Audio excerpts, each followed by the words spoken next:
નમસ્કાર વિદ્યાર્થી મિત્રો, આપનું હાર્દિક સ્વાગત છે આપણી પોતાની યુટ્યુબ ચેનલ ઓશન જ્ઞાન લાઈવ પર. આજે આપણે જોવાનું છે જે ત્રિમાસિક કસોટી આપણી જે એક્ઝામ સ્ટાર્ટ થઈ રહી છે ઓગસ્ટ 2026, વિષય જેમનો છે ગુજરાતી ધોરણ 5, જેમના કુલ ગુણ છે 40 અને એક્ઝામની તારીખ છે 18/8/2026. એમના માટે આપણે પ્રેક્ટિસ પેપર જોઈએ, સંપૂર્ણ સોલ્યુશન સાથે. તો આગળ વધીએ પેપર તરફ. તો અહીંયા આપણને લખેલું છે પ્રથમ ત્રિમાસિક કસોટી 2026-27 ધોરણ 5, જેમનો વિષય છે ગુજરાતી, પ્રકરણ 1 અને 2, પાઠ પહેલો અને બીજો, જેમના કુલ ગુણ છે 40, સમય છે બપોરે 11 થી 1 અને તારીખ છે 18/8/2026 અને વાર છે મંગળવાર. તો જોઈએ પ્રશ્ન નંબર 1 ઉદાહરણ મુજબ યોગ્ય વિકલ્પ પસંદ કરો. અહીંયા આપણને ઉદાહરણ આપેલું છે, તો જોઈએ પેલું ઉદાહરણ. ખાલી જગ્યા ગાય. અહીંયા આપણને આપેલું છે ખાલી જગ્યા ગાય, કૌંસમાં આપેલું છે ધોળું, ધોળી, ધોળા, ધોળો. તો જોઈએ, જો અહીંયા છોકરો હોત ને તો આપણે ધોળો લખી શકીએ. હવે ધોળા ગાય એવું કઈ આવે? ધોળા તો ગધેડા આવે, તો અહીંયા તો ધોળા ગાય આવે નહીં, તો એ લખવાનું નથી. હવે અહીંયા લખ્યું છે ધોળું, તો ધોળું ગાય એવું આવે? નો આવે. તો શું આવે? તો કે ધોળી ગાય. ગાય કેવી? તો કે ધોળી ગાય. તો અહીંયા જવાબ આવે આપણો ધોળી ગાય. પહેલું છે ખાલી જગ્યા પથરો, તો આપણે જોવાનું વાગેલું પથરો, વાગેલી પથરો, વાગેલા પથરો કે વાગેલો પથરો. તો અહીંયા આપણો જવાબ આવે વાગેલા પથરો. બંધ બેસતું જે આવતું હોય શબ્દ એ લખવાનો છે. બીજું છે ખાલી જગ્યા ખિસકોલી. નાચતી ખિસકોલી, નાચતો ખિસકોલી, નાચતું ખિસકોલી કે નાચતા ખિસકોલી. સિમ્પલ છે. જો આ ત્રણમાંથી એક પણ બંધ બેસતું નથી, ખાલી શું આવે છે? તો કે નાચતી ખિસકોલી. તો એ ત્રીજું જોઈએ ખાલી જગ્યા બાળક. હસતું, હસતો, હસતી કે હસતા. તો અહીંયા શું આવે? તો કે હસતું બાળક. પ્રશ્ન નંબર 1 યોગ્ય વિકલ્પ વડે ખાલી જગ્યા પૂરો. અહીંયા આપણને વિકલ્પો આપેલા છે. જો અહીંયા કોણ, મને, કોને, તારી, કોનું. એમાંથી જે જવાબ સાચો આવતો હોય ને એ લખવાનો છે. પહેલું છે સહેલો પ્રશ્ન છે, ખાલી જગ્યા જવાબ આપશે. હવે મેડમ આપણને ક્લાસમાં ભણાવતા હોય તો મેડમ કહે કે આ પ્રશ્ન સાવ સહેલો છે, કોણ જવાબ આપશે? તો અહીંયા આપણે જોવાનું વિકલ્પોમાં કોણ મને આપેલું છે તો આપણે લખી દેવાનું. હા, તો અહીંયા જવાબ શું આવશે? તો કે કોણ. સહેલો પ્રશ્ન છે, કોણ જવાબ આપશે? બીજું છે આ ટિફિન ખાલી જગ્યા છે, તો આપણે વિચારવાનું. જો અહીંયા આપણને પ્રશ્ન ચિહ્ન આપેલું છે તો વિચારવાનું. ક્યારેક આપણે સ્કૂલે ટિફિન ભૂલી ગયા હોય, લંચ બોક્સ ભૂલી ગયા હોય, તો મેડમ લંચ બોક્સ લઈને આવે, આ ટિફિન કોનું છે? તો અહીંયા આપણે જોવાનું કોનું એમ લખેલું છે, તો અહીંયા લખી દેવાનું કોનું.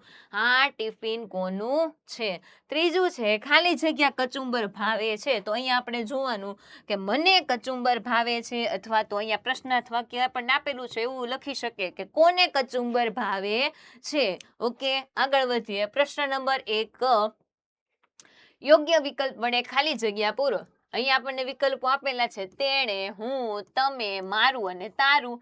હવે પહેલું જોઈએ એમાં ખાલી જગ્યા ક્યાં રહો છો? તો આપણને કોઈ અજાણી વ્યક્તિ મળે તો એમ પૂછે કે તમે ક્યાં રહો છો? તો આપણે વિચારવાનું કે અહીંયા તમે લખેલું છે, હા, તો અહીંયા લખી દેવાનું તમે. બીજું છે તારું અને ખાલી જગ્યા દફતર સરખું છે. હવે આપણા બાજુવાળાને સેમ ટુ સેમ આપણા જેવું બેગ હોય ને તો આપણે ત્યાં જઈને કહીએ કે સેમ પીચ તારું અને મારું દફતર બેગ જે છે એ સેમ ટુ સેમ છે, તો તારું અને મારું. તો મારું વિકલ્પ આપણને આપેલું છે, હા, તો એ લખી દેવાનું. બરાબર. ત્રીજું છે ખાલી જગ્યા રોજ સવારે વહેલો ઉઠું છું. બાજુવાળા વાત કરતા હોય ને, બાજુવાળો મોઢો આવે તો આપણે કહેવાય હું તો રોજ વહેલો સવારે ઉઠું છું, હું રોજ સવારે વહેલો ઉઠું છું. આવા વાક્ય આપણે આપણી જાતે વિચારવાના છે ને લખવાનું છે. અહીંયા શું આવે? હું આવી શકે, તમે આવી શકે, મારું આવી શકે, તારું આવી શકે. બરાબર. હવે પ્રશ્ન નંબર 2 તરફ આપણે આગળ વધીએ. ઉદાહરણ મુજબ લીટી દોરેલ શબ્દ સુધારી વાક્ય ફરીથી લખવાનું છે. તો જોઈએ પહેલું ઉદાહરણ આપણે જોઈ લઈએ. મારી પાસે મોટો પેન્સિલ છે. આવું કઈ વાક્ય હોય? મારી પાસે મોટો પેન્સિલ છે. પેન્સિલ કેવી હોય? તો કે મોટી હોય. અહીંયા આપણને મોટો નીચે લીટી આપેલી છે તો ઈ આપણે સુધારવાનું છે. તો અહીંયા આપણે વાક્ય સુધારીને લખ્યું છે કે મારી પાસે મોટી પેન્સિલ છે.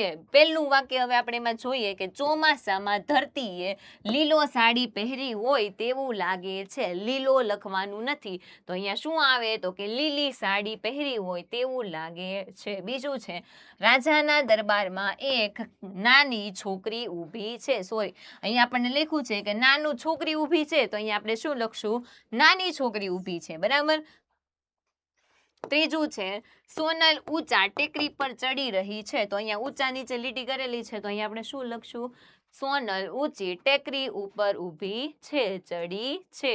આગળ વધીએ. જો ત્રિમાસિક કસોટી જે આપણી એક્ઝામ છે એના પ્રશ્નપત્ર ધોરણ 3 થી લઈને 8 ના પ્રેક્ટિસ પેપર જોઈએ તો માત્ર ને માત્ર તેમની કિંમત છે 25 રૂપિયા. જો કોઈ શિક્ષક મિત્રો આપણા વિડીયોઝ જોઈ રહ્યા છે તો તેમને તેમની સંસ્થાના લોગો વાળા પેપર જોઈએ તો એ પણ મળી જશે માત્ર ને માત્ર 25 રૂપિયા, અને જવાબ સાથે જોઈએ તો એ પેપર પણ તમને મળી જશે. અને વધુ માહિતી માટે સંપર્ક કરો 7046 22 22 54 ઉપર.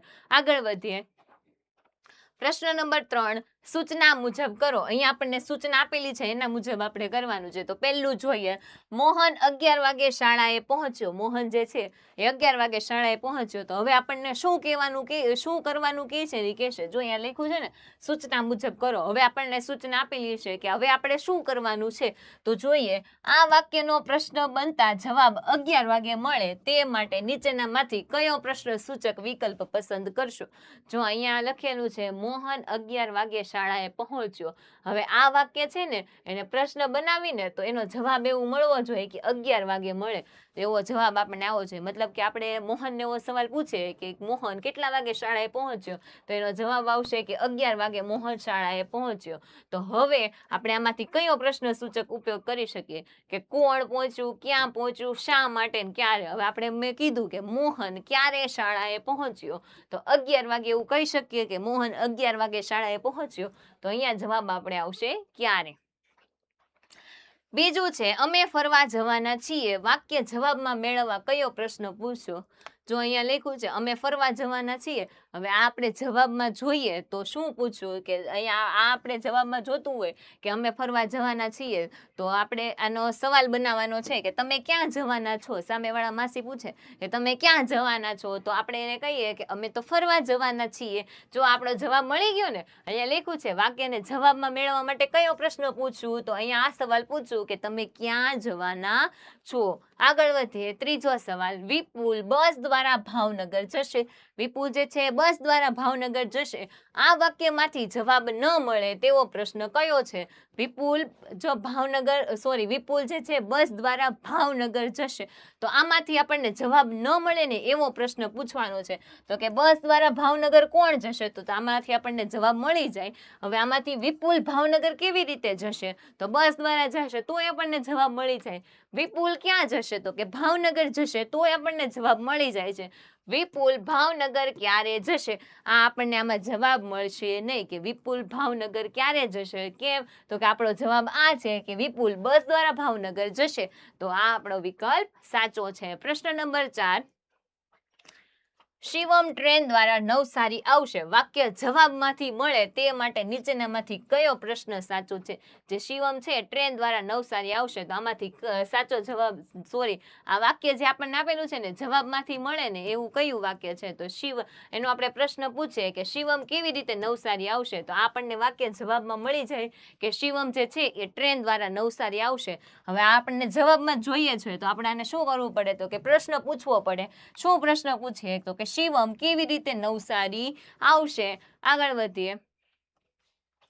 પ્રશ્ન નંબર 4, નીચેના ફકરામાંથી ભૂલવાળા શબ્દ શોધી તેના બદલે સાચા શબ્દ લખવાના છે.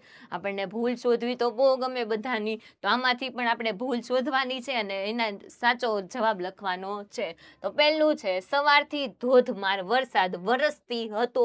આવું કંઈ આવે તો આમાં ભૂલ ક્યાં છે, તો કે વરસતી. તો અહીંયા આપણે લખ્યું છે જો સવારથી ધોધમાર વરસાદ વરસતો હતો. બીજી લીટી જોઈએ, ગામની શેરીઓમાંથી પાણો વહી રહ્યું હતું. ગામની શેરીઓમાંથી પાણો વહી રહ્યું હતું. એવું કઈ આવે પાણો, પાણો કોને કહીએ આપણે, ઓલો પથ્થર હોય એને પાણો કહીએ. તો અહીંયા તો આપણે શું વહી રહ્યું હોય, તો કે પાણી વહી રહ્યું હતું. હવે અહીંયા ત્રીજું છે બાળકો કાગળની હોડીઓ બનાવી તેમાં રમી રહ્યા હતા. આ લીટી આખી સાચી છે તો આપણે આમાં કઈ કરવાનું નથી. અહીંયા આપણને લખ્યું છે આ જોઈ મને તો મજા પડી ગયો. આવું કઈ આવે ન આવે. અહીંયા આપણે શું લખવાનું હોય, આ જોઈ મને તો મજા પડી ગઈ. તો અહીંયા સુધારીને લખી દેવાનું. શું તમને પણ વરસાદ ગયું, આવું કઈ આવે ન આવે. અહીંયા શું આવે, શું તમને પણ વરસાદ ગમે આપણે કોકને એવું પૂછવી ને, શું તમને પણ વરસાદ ગમે? અહીંયા ગયું આવે, નો આવે, ગમે આવે, તો અહીંયા લખી દેવાનું ગમે. પ્રશ્ન નંબર 5, નીચે આપેલા ચિત્ર જુઓ. ચિત્રમાં તમને જે દેખાય કે ચિત્ર જોઈને તમને જે વિચાર આવે તે લખવાનું છે.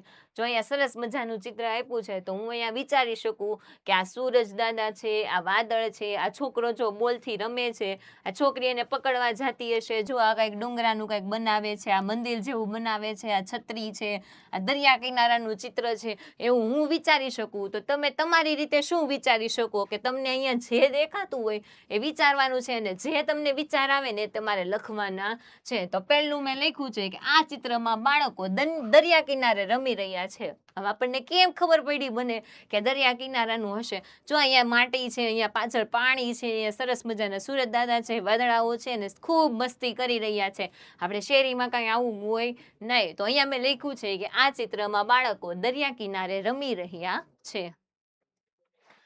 બીજું છે, બે બાળકો રેતીનો કિલ્લો બનાવી રહ્યા છે. જો અહીંયા બે બાળકો આપણને દેખાય છે, રેતીનો કિલ્લો બનાવે છે, મંદિર જેવું પણ દેખાય છે, કિલ્લો પણ દેખાય છે. તો અહીંયા આપણે લખ્યું છે બે બાળકો જે છે એ રેતીનો કિલ્લો બનાવી રહ્યા છે. જો આનો બન્યો નથી પણ બનાવશે. ત્રીજું છે, એક બાળક બોલ લઈને રમી રહ્યો છે. જો આ બોલ લઈને રમે છે. તો અહીંયા મેં લખ્યું છે એક બાળક બોલ લઈને રમી રહ્યો છે.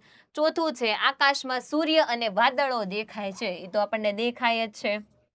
પાંચમું મેં લખ્યું છે બધા બાળકો ખુશીથી મજા કરી રહ્યા છે. જો અહીંયા બધાના મોઢા ઉપર સ્માઇલ આપણને દેખાય છે, કોઈ પણ ઉદાસ દેખાતું નથી. તો આપણે અહીંયા લખ્યું છે બધા બાળકો ખુશીથી મજા કરી રહ્યા છે. આગળ વધીએ. પ્રશ્ન નંબર 6, આપેલા શબ્દોનો ઉપયોગ કરી અર્થપૂર્ણ વાક્ય બનાવો. અહીંયા આપણને શબ્દ આપેલા છે તો એનો અર્થપૂર્ણ વાક્ય બનવાનું છે કે એનો કંઈક અર્થ નીકળતો હોય. વાહિયાત વાક્ય નથી બનાવવાનું કે આમાં જે શબ્દ આપ્યા ને લખી જ દેવાના, એવું નહીં. એનો કંઈક અર્થ નીકળતો હોય ને વાક્યનો, એવું વાક્ય બનાવવાનું છે. તો પહેલું આપણને આપેલું છે શિક્ષક, બાળકો, ફૂલો અને વર્ગખંડ. તો એનું મેં વાક્ય લખેલું છે શિક્ષક વર્ગખંડમાં બાળકોને ફૂલો વિશે સમજાવે છે. તમને જે યાદ આવે તે તમે લખી શકો છો. બીજું છે વડીલ, વાર્તા, લાકડી અને માન. તો અહીંયા મેં લખેલું છે આપણે વડીલોનું માન કરવું જોઈએ અને તેમની વાર્તા ધ્યાનથી સાંભળવી જોઈએ. પ્રશ્ન નંબર 7, તમારા શબ્દોમાં 8-10 વાક્યમાં જવાબ આપવાના છે. તો જોઈએ, અહીંયા લખેલું છે મારા ગામ વિશે લખો. મારું ગામ, તમારું ગામ જે હોય એના વિશે તમારે લખવાનું છે. તો અહીંયા આપણે લખ્યું છે કે મારું ગામ ખૂબ સુંદર અને સ્વચ્છ છે. મારા ગામનું નામ કેરિયા છે. મારા ગામમાં હરિયાળા ખેતરો અને વૃક્ષો છે. ગામના લોકો પ્રેમથી અને એકબીજાની મદદ કરીને રહે છે. અમારા ગામમાં શાળા, મંદિર અને દવાખાનું છે. ગામમાં તળાવ અને બગીચો પણ છે. ગામમાં વિવિધ તહેવારો આનંદથી ઉજવવામાં આવે છે. મને મારા ગામની શાંતિ અને કુદરતી સૌંદર્ય ખૂબ ગમે છે. મને મારા ગામ પર ગર્વ છે. આ મેં મારા ગામ વિશે લખ્યું છે. તમે તમારા ગામ વિશે પણ લખી શકો છો.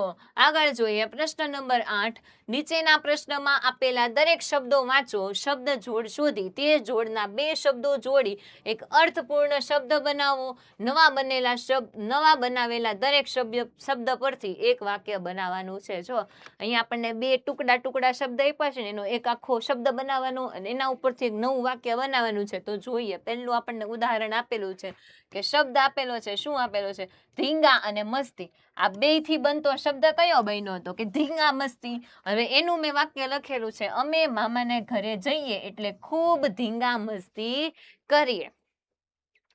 પહેલું આપેલું છે ગર્ભ પ્લસ અવતાર. તો અહીંયા લખેલું છે ગર્ભાવતાર. તો વાક્ય આપણે લખેલું છે ભગવાનના ગર્ભાવતાર વિશે કથામાં વર્ણન કરવામાં આવેલું છે. બીજું છે સાત અને મુશળ. તો અહીંયા આપણે લખેલું છે સાત મુશળ. વાક્ય બનાવેલું છે કે આજે 7 મુશળ વરસાદ વરસી રહ્યો છે. ત્રીજું છે ધીંગા મસ્તી, જે આપણે અહીંયા જોયું એ સેમ. ચોથું છે વેર પ્લસ વિખેર. તો અહીંયા આપણે લખેલું છે વેર વિખેર અને વાક્ય લખ્યું છે પવનથી કાગળો વેર વિખેર થઈ ગયા. તમે કોઈ પણ વાક્ય લખી શકો છો. આ બધાનું સેમ આવવું જોઈએ. વેર વિખેર, ધીંગા મસ્તી, 7 મુશળ, ગર્ભાવતાર. બરાબર. આગળ વધીએ. પ્રશ્ન નંબર 9, નીચેનો ફકરો કાવ્યમાંથી વાંચી તેના આધારે પ્રશ્નોના જવાબ આપવાના છે. જો આ ફકરો આપણને આપેલો છે ને એ વાંચવાનો છે. તો જોઈએ, આખી ધરતી લીલીછમ છે, નવું તાજું ઉગેલું ઘાસ પવન આવે છે ત્યારે લહેરો લે છે, છેક નાનું ઘાસ પવનની લહેરોથી માત્ર ઝણઝણે છે અને જરા મોટું ઘાસ પવનમાં આમ તેમ ઝૂલે છે. જોઈએ આગળ, લીલા ગાલીચા ઉપર 2-4 ગાયો અને 2-3 વાછરડીઓ દેખાય છે. નવું લીલું કૂણું ઘાસ ગાયોને વાછરડીઓ ખાતી જાય છે ને આમ તેમ ડોક હલાવતી જાય છે. તેઓ એટલા ધ્યાનથી ઘાસ ખાય છે કે આજુબાજુ જોતી જ નથી કે કોણ જાય છે ને કોણ આવે છે. તેઓ ઘાસ ખાવા માટે ઘડીક ડોક નીચી રાખે છે, વળી ચાવીને ગળે ઉતારવા માટે ડોક પાછી ઊંચી લે છે. વાછડીઓ થોડું ઘાસ ખાય છે ને કૂદકા મારે છે, વળી થોડુંક ખાય અને ફરી કૂદકા મારે છે. એમ તેઓ કૂદકા મારતી જાય ને ઘાસ ખાતી જાય. તેઓ નાના બાળકોની જેમ રમત રમતી જાય છે અને ઘાસના કોળિયા લેતી જાય છે. કોઈ વાર એકાદ વાછડી ગાયના મોં આગળ જતી રહે અને તેને ચાટે છે. આ ગાય તેની માં છે. માં બહુ જ હેત કરીને વાછડીનું મોં સામેથી ચાટે છે.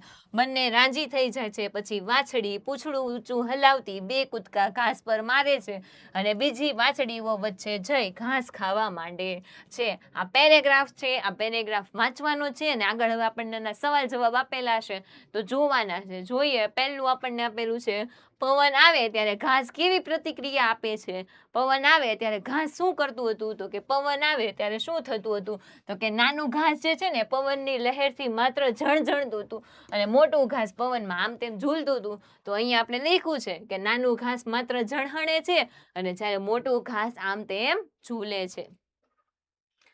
બીજું છે, ગાયો અને વાછરડીઓ શામાં એટલી મશગુલ છે કે આમ આજુબાજુ પણ જોતી નથી. જો આપણે અહીંયા જોયું હતું ને કે ના ઓલી વાછરડી જે શું કરતી હતી, ખૂબ ધ્યાનથી ઘાસ ખાતી હતી. શું કરતી હતી? તો કે ઘાસ ખાતી હતી ને આજુબાજુમાં જોતી જ નહોતી કોણ આવે છે કોણ જાય છે. તો અહીંયા લખવાનું, નવું કૂણું ઘાસ ખાવા માટે મશગુલ હતી. જોઈએ આગળ, ત્રીજું, વાછડીઓ ઘાસ ખાવાની સાથે બીજું શું કરતી હતી? તો કે વાછડીઓ ઘાસ ખાવાની સાથે બીજું શું કરતી હતી? તો કે બીજું શું કરતી? ઘાસ ખાય અને કૂદકા મારતી હતી. તો અહીંયા જવાબ આવે કૂદકા મારે અને રમત રમે છે. ચોથું જોઈએ, આ ફકરો મુખ્યત્વે શેના વિશે છે? તો આપણે લખીએ અહીંયા, લીલા ઘાસના મેદાનમાં ગાયો અને વાછરડીઓની પ્રવૃત્તિ વિશે છે. જો અહીંયા આપણને લીલું કૂણું ઘાસ આપેલું હતું, મેદાન આપેલું હતું, એમાં ગાયો રમતી હતી, વાછરડીઓ હતી, કૂદકા મારતી હતી, કૂણું કૂણું ઘાસ ખાતી હતી, વળી એની મમ્મી પાસે જાય, એને વાલ કરે, એને ચાટે અને એવું બધું કરતી હતી. તો અહીંયા આપણે જવાબ લખ્યો છે, લીલા ઘાસના મેદાનમાં ગાયો અને વાછરડીઓની પ્રવૃત્તિઓ દર્શાવે છે. પાંચમું છે, તમને આવી જગ્યાએ જવું ગમે? તમે ત્યાં જાઓ ત્યારે શું કરો છો? તમને આવી જગ્યાઓએ જવું ગમે? તો તમે ત્યાં જઈને શું કરો છો એ લખવાનું છે. તો હા, મને આવી જગ્યાએ જવું ખૂબ ગમે છે. હું ત્યાં લીલાછમ ઘાસમાં ફરીશ, કુદરતનો આનંદ માણીશ અને ગાયો વાછરડીઓને જોઈને ખુશ થઈ જઈશ. તમે અહીંયા કોઈ પણ લખી શકો છો. હું ત્યાં દોડીશ, હું ત્યાં રમીશ. તમે જે કરવા માંગતા હોય તે તમે અહીંયા લખી શકો છો. અહીંયા આપણું પ્રશ્નપત્ર પૂર્ણ થાય છે. બધાને પરીક્ષા માટે બેસ્ટ ઓફ લક અને વધુ માહિતી માટે સંપર્ક કરો 70 46 22 22 54 ઉપર. Thank you.